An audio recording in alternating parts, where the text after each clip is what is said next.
Let's move over now. We've got equal education researcher Jane Borman, who gracefully joined us this morning under this heat in Cape Town. But as equal education, and based on the amount of issues we have in our schooling system in the country, what exactly is it that you want to come out of the Minister today? Well, first off, we want the Minister to really recognize what we see as a huge crisis that is, that is affecting schools across the country.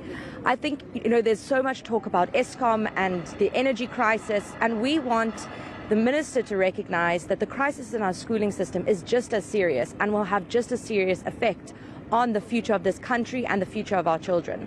So we would firstly like to see that level of seriousness and thought directed towards basic education. We also really need to see that the basic education budget keeps up with inflation and rising learner enrollment.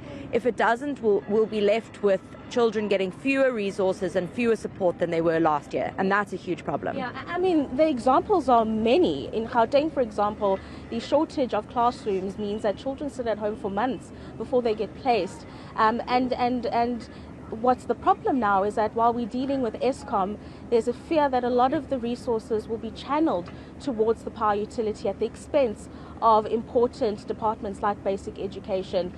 Is that a concern of equal education? It is a concern. I think on top of that, in reality, there are a lot of issues above funding allocation that can really help basic education delivery that wouldn't necessarily require more funding to go to basic education for there to be a bigger impact. We see a lot of issues across government, whether it's ESCOM and also basic education, with the way government spends its money, whether it's irregular expenditure, whether it's wasteful expenditure, and we really want to see that also tackled in the speech, because that would be a way outside of needing to keep up with funding, increased funding allocations, that would have a really big impact. What about resources to the training of educators? We've seen a lot of violence in schools where children are killing each other, basically. Should there be a greater focus on making sure that enough resources are allocated to the training of teachers, whether it be social training or social psycho training, and the different ways in which to manage children and not just teaching them whatever would be in a textbook? Yes, definitely. And at Equal Education, we're calling this broader crisis an education blackout, and it's precisely what you're talking about. There are a number of reasons, whether it's overcrowding, whether it's not enough teacher training, not enough support given to teachers to be able to tackle the real issues that learners are facing at schools, that result in many learners fighting to attend school every day just to be put in an environment which is not conducive to learning. And that is something that we are very concerned with across the board. And the kind of psychosocial support that you're talking about, the kind of teacher training you're talking about, is just one very important component. Yeah. What about the digital component of learning? The world is moving in a certain way. Have you felt as Equal Education that we are keeping up with the direction that the world is taking when it comes to the education of children?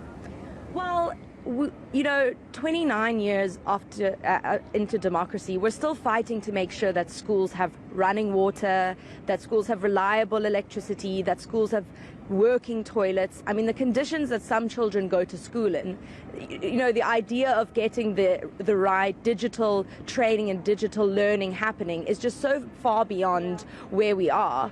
The reality is that, we are trying to promote teaching, whether it's robotics, whether it's technology, but we still haven't gotten the basics right. And without the basics right, it doesn't matter what grand plans we have for the curriculum. Learning is not happening at schools, and we need to address the reason for that. Yeah, that's a very unfortunate point to end it on.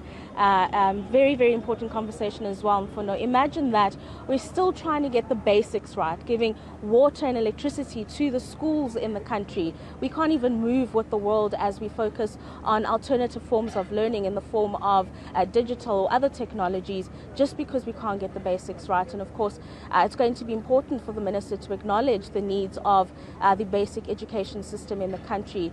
They're calling it an education blackout. That's how dire the situation is there at the moment.